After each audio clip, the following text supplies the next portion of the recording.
Hello, I'm Dr. Borg. Today we are going to discuss the concepts and applications of the cost of capital.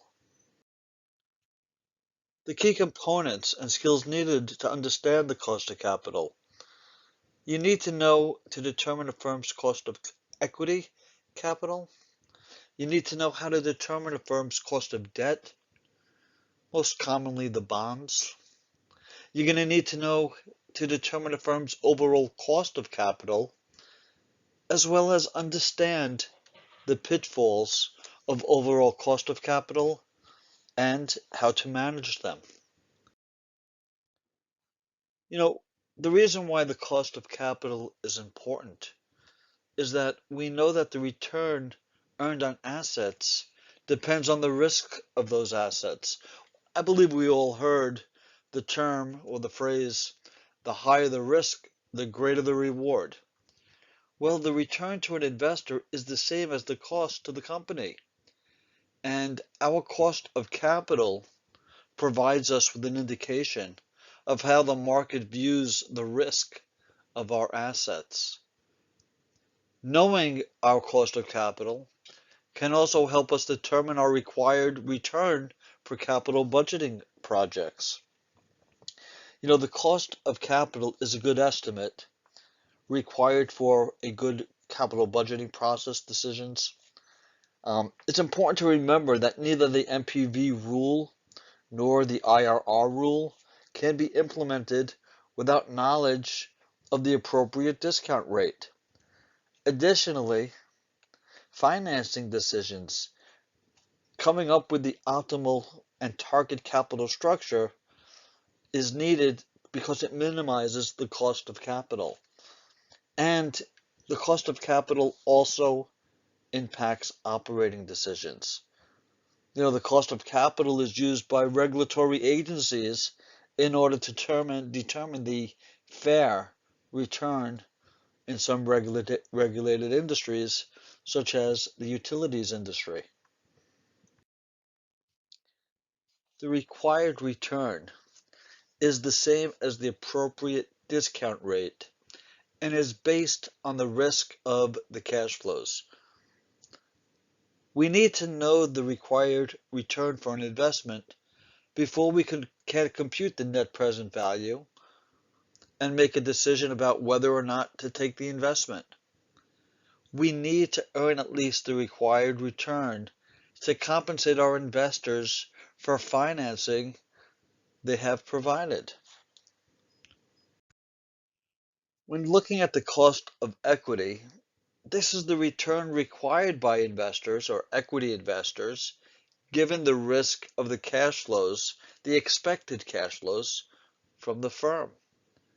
It takes into consideration business risk as well as financial risk. There are two major methods determining the cost of equity. One that we'll look at will be the dividend growth model, and the other, which I have them paired as one, is the security market line, SML, and CAPM, the capital asset pricing model. The dividend growth model, you start with the dividend growth model formula and rearrange to solve for the cost of equity. So you start with the price equals the dividends divided by cost of equity minus growth, G. And then you switch it around and say, okay, if that holds true, then the cost of equity equals dividends divided by price plus growth. You know, if you think about it, D1, the dividends, equals dividends at the starting point plus, or I should say multiplied by 1 plus G, the growth. You know, you got to remember that the return is comprised of the dividend yield, which is dividend divided by price, and the capital gains yield, which is G. The dividends growth model, here's an example. Suppose that your company is expected to pay a dividend of $1.50 per share next year. There has been a steady growth in dividends of 5.1% per year, and the market expects that to continue. The current price is $25. What is the cost of equity? So what we do is we say, okay, the formula is the cost of equity. We take the dividend, in this case, $1.50. We divide that by the current price, which is $25. And then we add to that the expected growth in dividends, which was 5.1%. Converted to a decimal, it's 0.051. When you do the math, it equals 0.111, which then converts to 11.1% in percentages.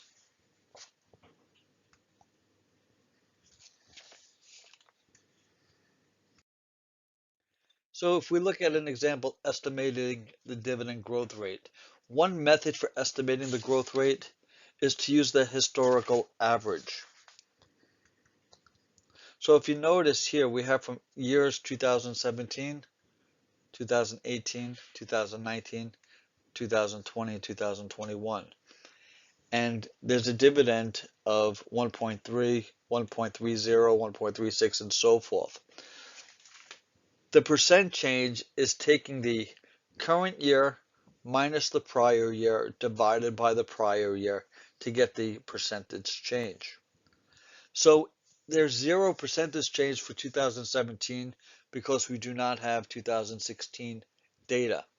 But if we take 2018 data, we say, okay, in 2018 the rate was 1.3. We know the dividend was 1.23 in 2017.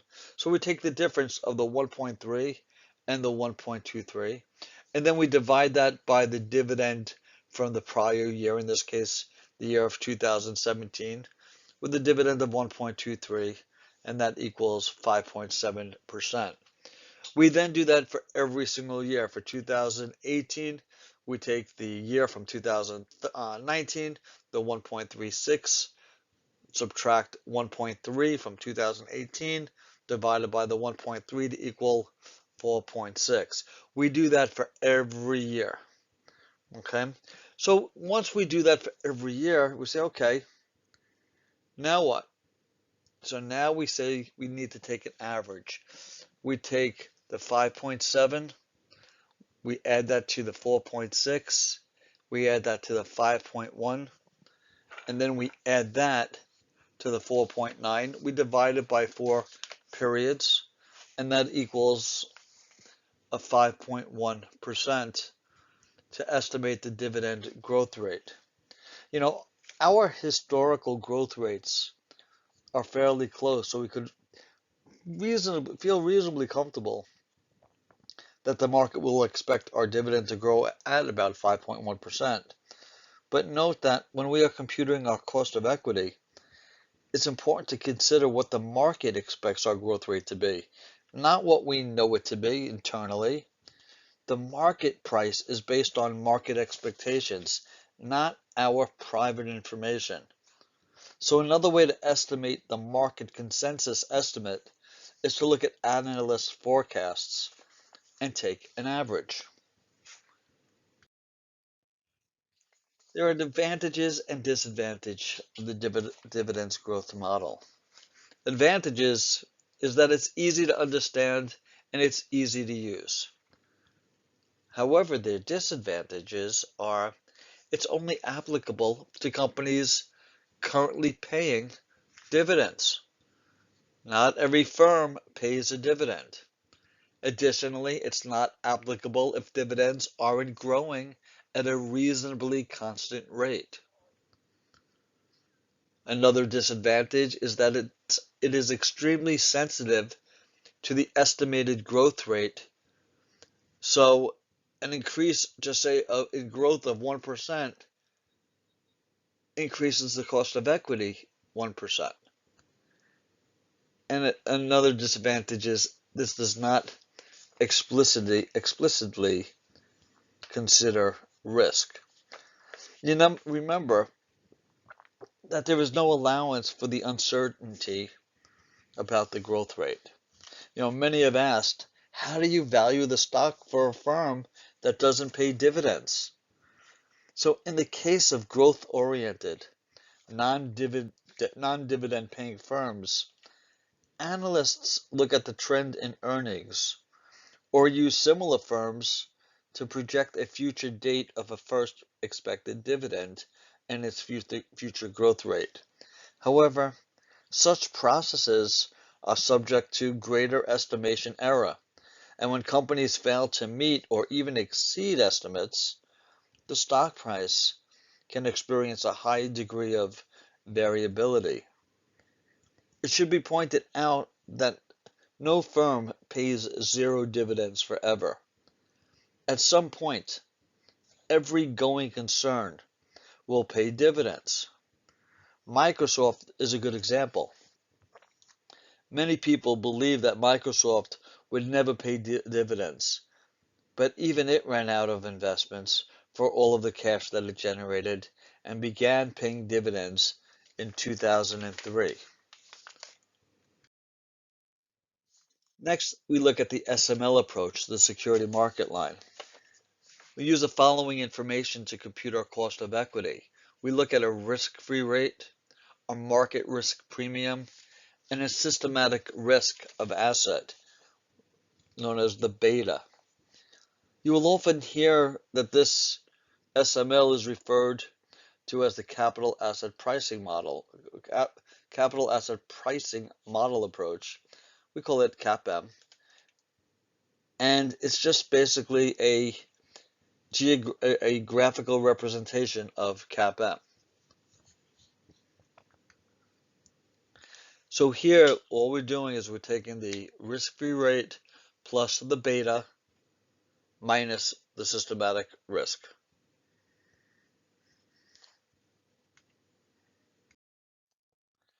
An example of SML. Suppose your company has an equity beta of 0.58 and the current risk-free rate is 6.1%. If the expected market risk premium is 8.6%, what is your cost of equity capital? So all you have to do, as you can see on the screen, is take 6.1%, which is your current risk-free rate, and add to that the product of your beta, 0.58, times your market risk premium of 8.6, and it comes to 11.1%. Since we came up with similar numbers using both the dividend growth model and the SML approach, we probably feel pretty good about the estimate. However, the similarity is completely dependent on estimates of risk-free rate and the market risk premium. Advantages and disadvantages of SML. Well, some advantages are that it explicitly adjusts for systematic risk. Another one is that it's applicable to all companies as long as we can estimate beta. The disadvantages is that you have to estimate the expected market risk premium, which does vary over time. Additionally, you have to estimate beta, which also varies over time, and realize that we are using the past to predict the future, which is not always reliable. It's worth noting that beta estimates can also lag in the risk of equity.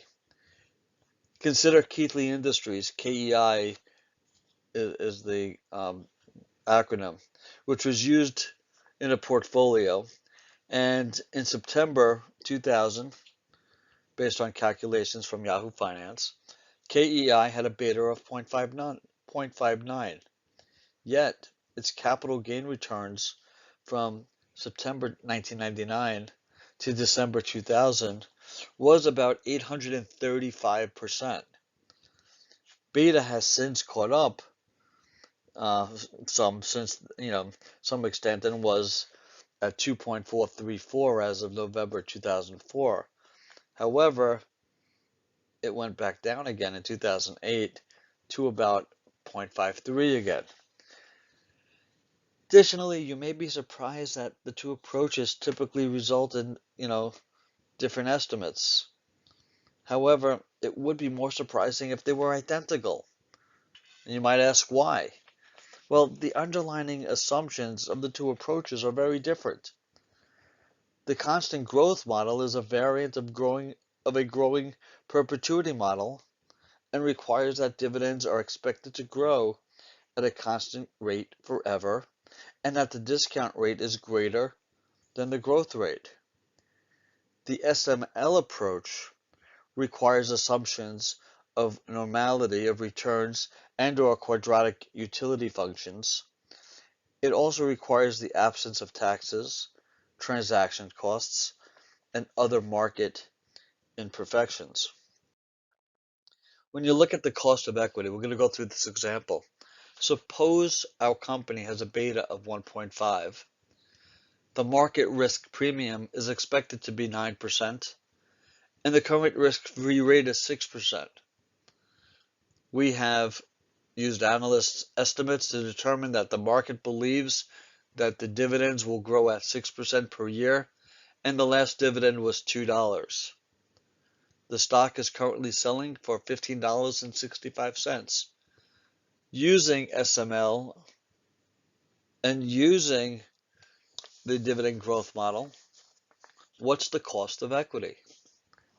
So you can see that using the SML, we're just taking the 6%, which is the current risk-free rate. We're adding to that the product of the 1.5, the beta, times the market risk premium of 9%. The math comes to 19.5%. Using the dividend growth model, we take $2 from the dividend, multiply that by 1 plus the current risk-free rate, which is 6%. So 2 times 1.06 divided by the current price of 15.65, and then we add in the growth rate of 6%, and that comes to 19.55. Since the two models are reasonably close, we can assume that our cost of equity is probably around 9.5%. Again, though, this similarity is a function of the input selected and is not indicative of the true similarity that could be expected. When you look at the cost of debt is the required return on a company's debt, its bonds, its loans, and so forth. We usually focus on the cost of long-term debt or bonds. The required return is best estimated by computing the yield to maturity on the existing debt. We may also use estimates of current rates based on the bond rating we expect when we issue new debt. Gotta remember that the cost of debt, however, is not the coupon rate. The coupon rate, if the coupon rate, if it was the cost of debt for the company, it's the cost when the coupon rate was the cost of debt for the company when the bond was issued. We now are interested in the rate we would pay on newly issued debt, which could be very different from past rates. Consider what happens to corporate bond rates and mortgage rates, as the Federal Reserve Board changes the Fed funds rate. If the Federal Reserve raises the Fed funds rate by a quarter point, virtually all bond rates, from the government to municipal to corporate, will increase after this action. You also have to remember that there's an inverse relationship between market interest rates and bond prices. When market interest rates go up, bond prices go down. When market interest rates go down, bond prices go up. Imagine you have a bond and you bought it at 8%, and all of a sudden the market is yielding 10%. Well, who's going to want to buy that bond? at 8% when they can get 10%. And when that happens and the bonds being sold, it's going to be sold at a deep discount to attract investors. On the other hand, what happens if the rates went up, or I should say down to 8%, and all of a sudden your value is worth much greater than that? You can sell your bond as a premium. So there's that inverse relationship between bond prices and market interest rates. Example of cost of debt. Suppose we have a bond issue currently outstanding that has 25 years left to maturity.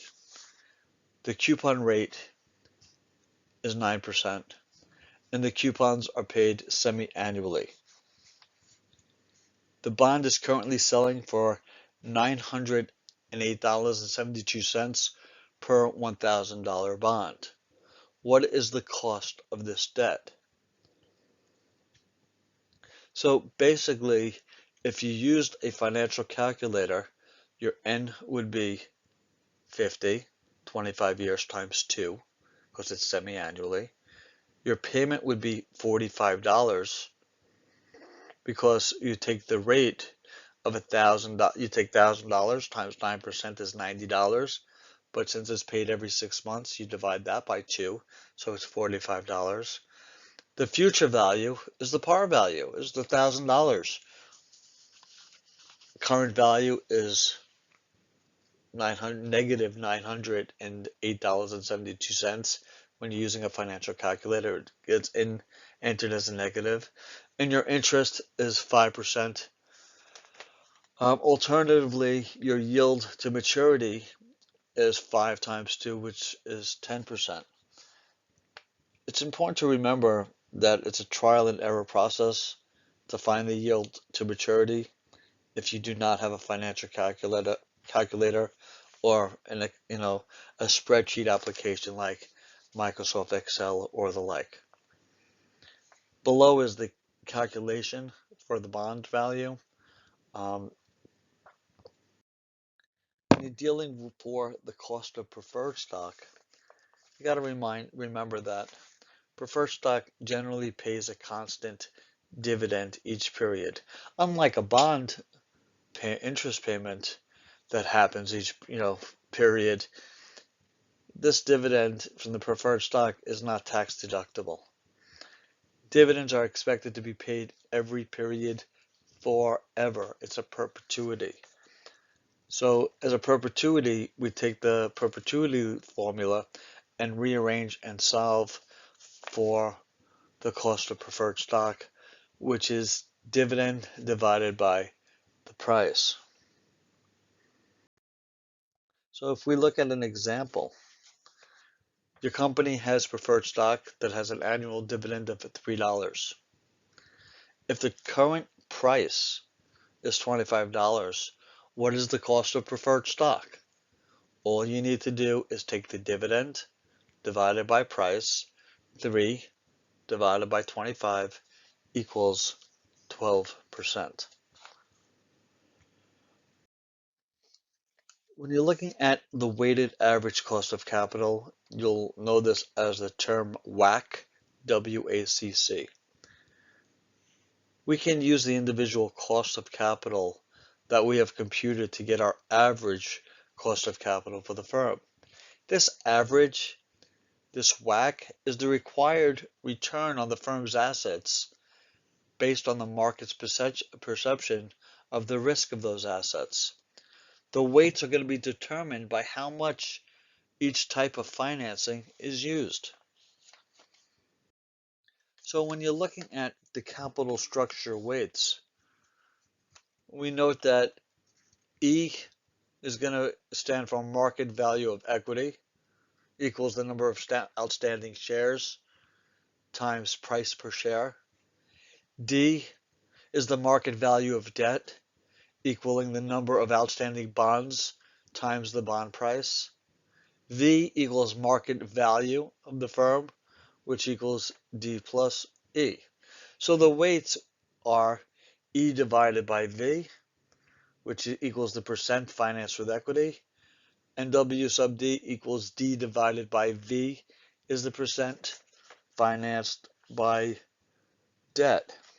Note that the bonds we would find in the market, um, the value of each of these bond issues, we would add them together for the equity piece and the bond and the debt piece.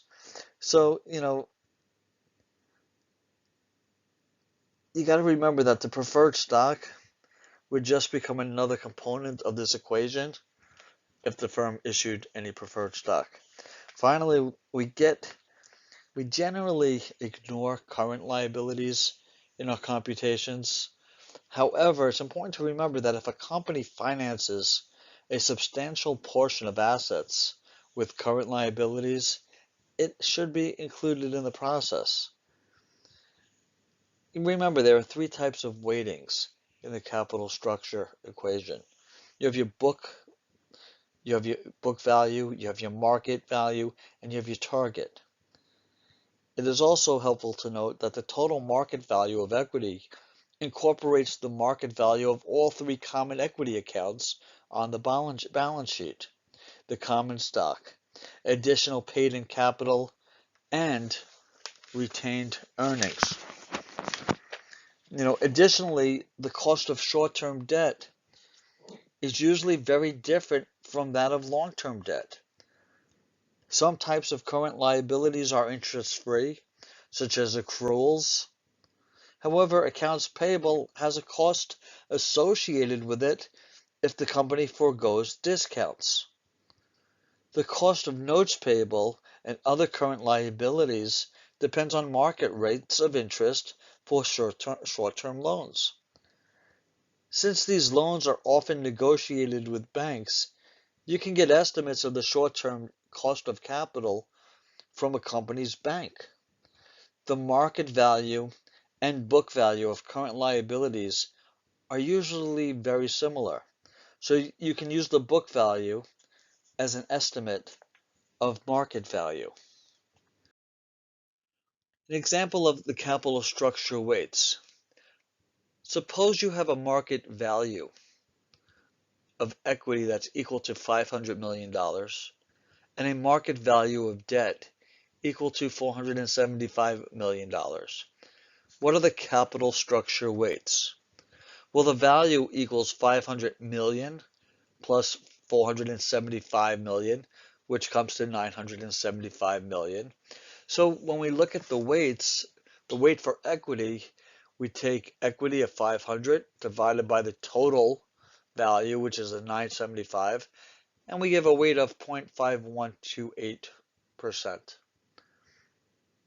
When we look and we say, okay, what's the weight of debt? We take the debt divided by value, which is the 475 divided by the 975, and that equals 0.4872 or 48.72%. That's how you come up with the weighting structure. Now, taxes and the weighted average cost of capital. We are concerned with the after-tax cash flows. So we also need to consider the effect of taxes on various costs of capital. Interest expense reduces our tax liability. This reduction in taxes reduces our cost of debt. So the after-tax cost of debt equals R sub D times 1 minus the tax. So dividends are not tax deductible, like I mentioned prior, so there's no tax impact on the cost of equity. So the WACC, the weighted average cost of capital, equals the WE, sub E, R times R sub E plus W sub D times R sub D times 1 minus the tax sub C. Please note that if we have other financing that is a significant part of our capital structure, we just add additional terms to the equation and consider any tax considerations. So we're going to do some examples. If you look at WACC example 1, equity information, we have 50 million shares selling at $80 per share. the beta is 1.15, the market risk premium is 9%, and the risk-free rate is 5%. On the debt side, we have 1 billion in outstanding debt. It's the face value. Our current quote is 110. Our coupon rate is 9%, paid semi-annually. And we have 15 years to maturity with a corporate tax rate of 40%. Remember that bond prices are quoted as a percent of par. So we say, okay, what's the cost of equity based on the example we just went through? And all we're going to do is we're going to take the 5 plus the 1.15 times the 9, which equals 15.35% from the prior example. The cost of debt, again, easier if you have a financial calculator where N is 30, the term. The present value, always entered in as a negative, would be 1100. The payment would be 45. That's the 9% of 1,000. But since it's paid semi-annually twice per year, it's divided by 2, so it's 45. Future value is the par value of 1,000. And we come up with a rate of 3.9268. When we calculate that rate of 3.927, rounded up, and multiply that by 2 periods per year, that rate equals, or the cost equals, 7.854. So when we now have to take into consideration the after-tax cost of debt. So all we're doing is we're taking the 7.854 and we're going to multiply that by 1 minus the cost of tax, which is 40%. So we take 7.854 times 1 minus 0.4, and that leaves us with 4.712%.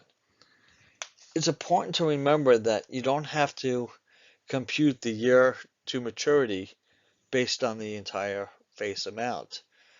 They can still use a single bond, or you can still base everything on 100 if need be, where your present value would equal 110, future value 100, and the payment 4.5. When you look at this example and we say, okay, what are the capital structure weights? If we have equity of $50 million at $80 per share, we say, okay, that is worth $44 billion. Our debt is $1 billion at 110, 1.10, that equals 1.1 billion. The valuation is 4 plus that 1.1 equals 5.1 billion. And now we say, okay, we have the weight of equity is 7.843. We have the weight of debt equals 0.2157.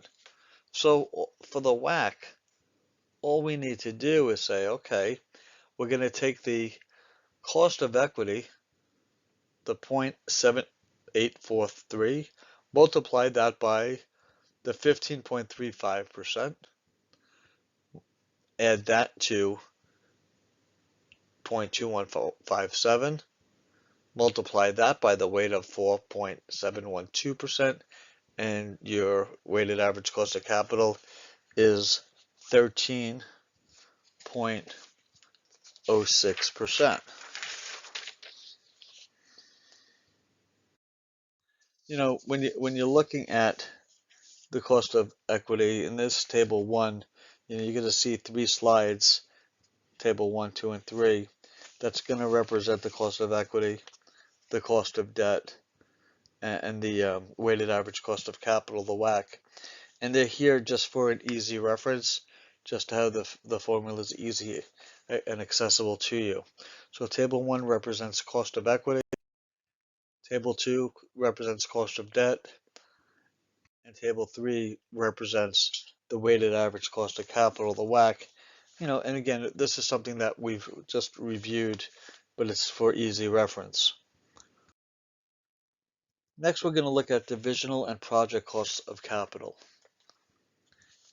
Using the WACC as our discount rate is only appropriate for projects that have the same risk as the firm's current operations. If we are looking at a project that does not have the same risk as the firm, then we need to determine the appropriate discount rate for that project. Divisions also often require separate discount rates. It's important to point out that a single corporate WACC is not very useful for companies that have several disparate divisions. Think of companies like a GE, like a Disney, that have all these different companies within or divisions within. You can't just apply one large umbrella rate and use it for every specific division. Just it won't work. Again, how many projects does GE have, General Electric, have at any one time? Think of it this way. If GE's weighted average cost of capital was used for every division, then the riskier divisions would get more investment capital, and the less risky divisions would lose the opportunity to invest in positive net NPV projects. So one size won't fit all with a lot of divisions, but there is something known as a corporate rate, which is what we've been discussing. So using WACC for all projects. So this is an example. What would happen if we use the WACC for all projects regardless of risk? Assume the WACC equals 15%. So if you have your project A has a required return of 20% with an internal rate of return IRR of 17%. Project B has a required return of 15% and an IRR of 18%. Project C has a required return of 10% and an IRR of 12%. Well, which projects would be accepted if you use the WACC for the discount rate? Compare 15% to the IRR and you would accept projects A and B. On the other hand, which projects would you be accepted if you use the required return based on the risk of the projects? You would then accept projects B and C. So what happened when we used the WACC? We accepted a risky project that we shouldn't have and rejected a less risky project that we should have accepted. What will happen to the overall risk of the firm if the company does not, if the company does this on a consistent basis? Most will see the firm will become riskier. What will happen to the firm's cost of capital as the firm becomes riskier? It will then increase or adjusting for changes in market returns, but it will increase as well. Well, what would happen if we distinguish between the average cost of capital to the firm and the required return on any given investment if the idea is turned around from the firm's point of view to the investor's point of view? Consider an investor who is holding a portfolio of T-bills, corporate bonds, and common stock. Suppose there is an equal amount invested in each. The T-bills have paid 5% on average, the corporate bonds 10%, and the common stocks 15%.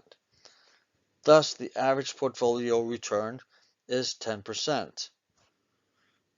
Now suppose that the investor has some additional money to invest and they could only choose between T-bills that are currently paying 7% and common stock that is expected to pay 13%.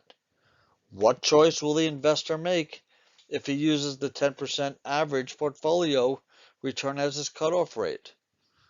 Well, investing common stock 13% is greater than 10%, but not in T-bills. 7% is less than 10%.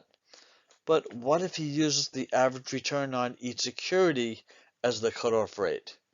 If you invest in T-bills, 7% is greater than 5%, but not common stock. 13% is less than 15%.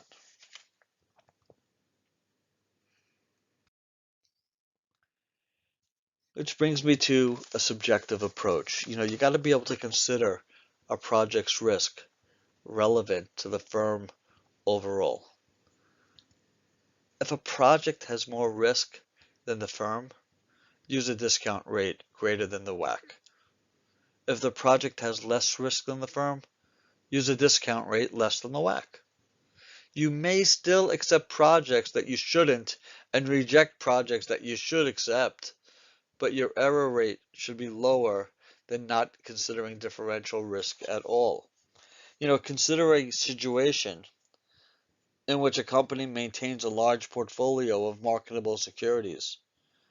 What would be the impact if this large security balance would have on a company's current and quick ratios, and how might this impact the company's ability to meet short-term obligations? Remember that a larger liquidity ratio implies less risk and less potential profit. Although the revenue realized from the marketable securities would be less than the interest expense on the company's comparable debt issues, these holdings would result in lowering the firm's beta and WACC, their WACC.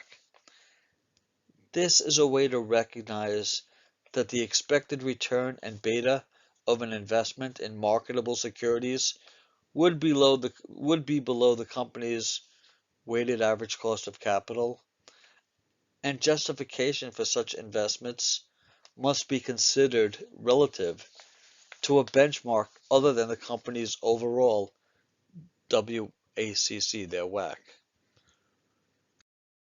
If you look at this approach in this example, we say, okay, a very low risk means that a WACC is going to be,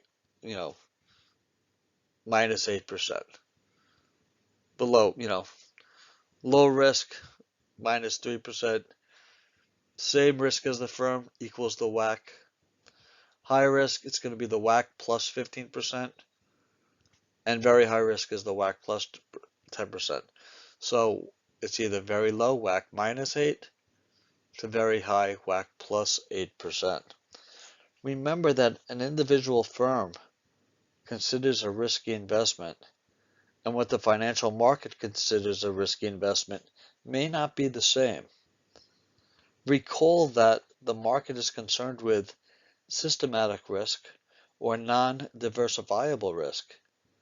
If a firm is considering an investment's total risk and assigning it to a risk category, the risk category may not line up with the SML, the security market line.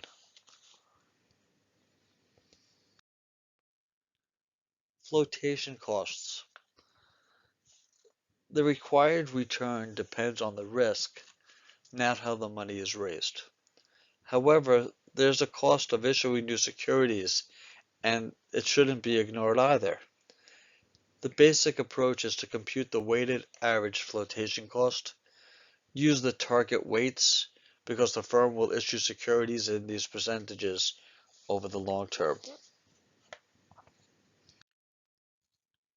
Which brings us to ethical issues. How could a project manager adjust the cost of capital? And what I mean by that, adjust the appropriate discount rate in order to increase the likelihood of having his or her project accepted. Is this ethical? Is it financially sound?